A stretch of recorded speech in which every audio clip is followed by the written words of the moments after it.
and welcome back to my channel. My name is Trisha, and today on The Aspiring Home Cook, I'm going to share with you one of my go-to recipes that I absolutely rely on when I'm feeling a little under the weather. I've been under the weather all of last week and haven't been able to upload any new content onto the channel, and today I'm feeling a little better. I'm still not feeling 100%, but I am feeling a tiny bit better. So I thought I'd just jump right back onto the bandwagon and start uploading some new videos for you guys. So the first video that I'm going to share with you today is my go-to recipe for when I'm not feeling too well. This is my recipe for Moong Dal Khichdi. Now, those of you who are not familiar with Moong Dal Khichdi, it's basically a stew of sorts with rice and lentils and some beautiful hearty warming spices. It's very mildly spiced, but it has bags of flavor. And when I sit down to a bowl of this Moong Dal Khichdi, I can instantly feel myself feeling better. Now, don't get me wrong, while this is something that I go to when I'm not feeling too good, it's a brilliant recipe for a cold, wet day as well. There's something just so hearty and warming about it. So before I talk your ears off, let's just go straight on to my kitchen counter and I'm going to show you how I put together my Moong Dal Khichdi. So let's quickly take a look at the recipe. Today's recipe will yield 2 portions. In here, I've got 1/3 of a cup of long grain rice. I've used basmati rice. You can use whatever rice you have on hand. And I've got 1/3 of a cup of moong dal. I've got 1 medium-sized onion. I'm going to use about half of that. 1 bird's eye chilli, 1/4 teaspoon of turmeric powder. We're going to use some oil for cooking, salt and pepper to taste. And for the temper, I'm going to use some clarified butter or ghee, 1/2 teaspoon of cumin seeds, 3 cloves of garlic. Again, depending on size and your taste, you can adjust the amount of garlic used. But the garlic gives it a beautiful flavor. And I've got some fresh coriander. I'm going to use leaves and stalk. Now we're going to start off by processing our rice and moong dal. I'm going to wash the rice and the moong dal separately. I'll do this a couple of times till the water runs clear, like you can see here. The rice has to soak for about 20 minutes, whereas the dal can soak for about 10 minutes. Now to cook the khichdi, you're going to heat a pot on some medium heat. In goes about 1 tablespoon of cooking oil. I've used peanut oil here. And I've cut my chili into large chunks like this so that you can fish them out later. Once they infuse their aroma in the hot oil, it should just take a few seconds. I'm going to add in my chopped onion. And I'm going to saute this till the onion has softened and turns slightly translucent. Once the onions have softened, I'm going to start by seasoning it with some pepper powder to taste. Add in the turmeric powder and stir that around. Now, you don't need to cook these spices off for too long. You just need to let the spices coat the onions really well, like you can see here. And then you add the rice. I've drained out all of the water, passed some fresh water through it and drained that out as well.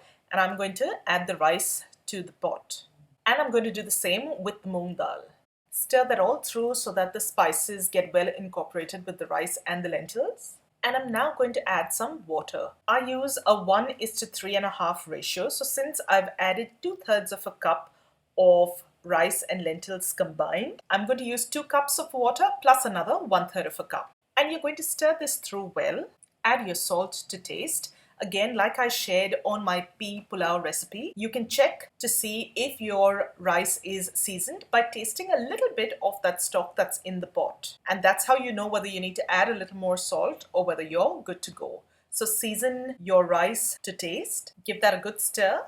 And as soon as the water comes to a boil, pop the lid on. You're going to lower the heat to a simmer and cook it through till the rice and the lentils have cooked and most of that liquid has been absorbed. So like you can see here, everything has cooked down really well. I've still got a little liquid in the pan and I like it that way because a khichdi is not meant to be really dry. You're meant to have a slightly stew sort of consistency to it. But you can cook this to the consistency that you like. Now over here, just by the look, I can see that the rice and the lentils have just about cooked, but they haven't cooked to my liking. I like them to be slightly on the softer side. So I'm going to add just a touch more water. I'd say about another 1/3 of a cup. And I'm going to let that cook down a little more. And when most of that liquid has been absorbed, take it off the heat Keep the pot covered and set it aside for a few minutes while you prepare your temper. Now for the tempering or the bagar, I've got a small vessel on the heat here. To this I'm going to add 1 to 1.5 tablespoon of ghee or clarified butter.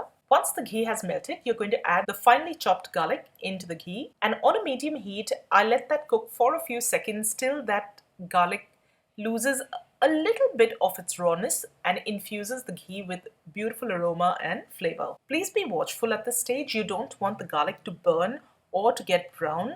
At this stage, I'm going to add the cumin seeds in and let them sizzle for a little bit so that they infuse their flavor into the ghee as well.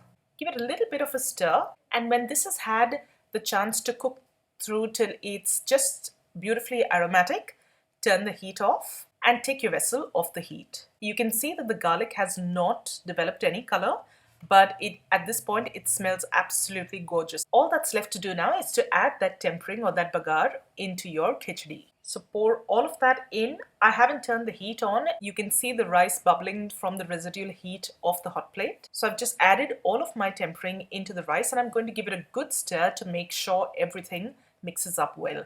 That ghee will loosen that rice a little bit and add immense amounts of flavor to it. And at this stage, I'm going to add my chopped coriander. Again, you can add as much or as little as you'd like.